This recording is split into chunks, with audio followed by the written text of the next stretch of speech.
बहुत सी जगहों पर पीसफुल रहा, बहुत सी जगहों पर हिंसा हुई। हिंसा नहीं होनी चाहिए, हम तो जो पहले ही कह रहे हैं, हिंसा नहीं होनी चाहिए। ना कोई हिंसा करे, ना पुलिस भी कानून को अपने हाथ में ले, किसी को भी कुछ करने की जरूरत। और उसकी वजह से आप देख रहे हैं कल रांची में पुलिस की फायरिंग से 2 लोगों की मौत भी हो गई। ये सब चीजें हैं और ये नहीं होनी चाहिए। आपने भी बात करी कि कानून का काम करेगा। नुपुर शर्मा ने भी माफी मांग ली है, तो आप क्या अपील करना चाहेंगे लघुमती समाज और मुस्लिम समाज को खास? देखिए, उनकी माफी का अगर आप लफ्ज देखेंगे, इफ आई हैव, अंग्रेजी का लफ्ज इफ इस्तेमाल हुआ है, तो वो हम तो ये मैं जब उनका वो इंग्लिश न्यूज चैनल पर जब उनका वो अनाप शनाप उन्होंने कहा, उसके दूसरे दिन या तीसरे दिन हमने हैदराबाद में जाकर पूरे जिम्मेदारों को लेकर हमने कंप्लेन दी और एफआईआर दर्ज हुआ। अफसोस की बात यह है कि बीजेपी को और भारत सरकार को, प्रधानमंत्री को 10 दिन लगे। वे पहले आप एक्शन ले लेते, आप पहले ही कर देते बात को, और वो माफी नहीं चाहिए। कानून का उल्लंघन आप कर देते हैं। अगर बोलेंगे ये ऐसा नहीं है ना, तो हम ये बोल रहे हैं कि जब उनके ऊपर एफआईआर दर्ज हो चुका है तो कानून को अपना काम करना चाहिए। नुपुर शर्मा को अरेस्ट क्यों नहीं किया जा रहा है? देश के कानून के लिहाज से उनको अरेस्ट करना चाहिए, क्लियर कट उनको अरेस्ट करना चाहिए। मेरा क्वेश्चन है कि नमाज के बाद ये घटना हो देश के अंदर बनी, आप क्या कहना चाहिए? उचित मैं ये कह रहा हूं कि इतने दिन से उनको अरेस्ट क्यों नहीं किया जा रहा है?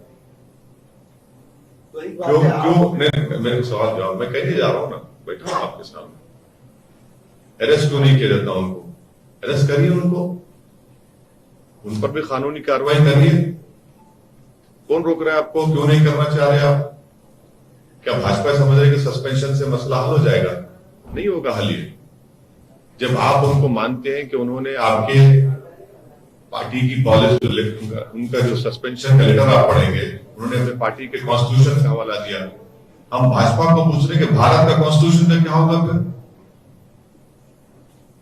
उसका क्या होगा? आप एक्शन लीजिए, उनको अरेस्ट करवाइए देश के कानून के लिहाज से। ये जरूरी है ना। अब उस पर बोलने चाहते कोई,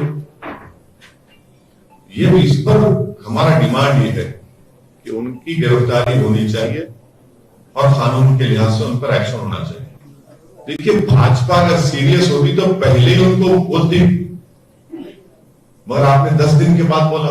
और मेरे को अफसोस और गुस्सा इस बात का है कि हमारा, देखिए, देश के प्रधानमंत्री श्री नरेंद्र मोदी हैं, वो देश के हर व्यक्ति के प्रधानमंत्री हैं। मेरा उनसे आइडियोलॉजिकल डिफरेंस होगा और रहेगा जिंदगी भर, मगर मेरा प्रधानमंत्री तो है ना।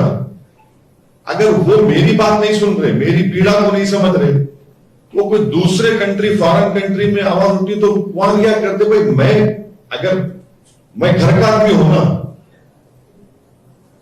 आप इस देश के प्रधानमंत्री हैं। मैं आपसे बोल रहा हूं कि प्रधानमंत्री जी आप एक्शन लीजिए, आप मेरा भाषण सुनो भिवंडी का, मैं उसमें रिक्वेस्ट किया आप प्लीज एक्शन लीजिए उसके ऊपर।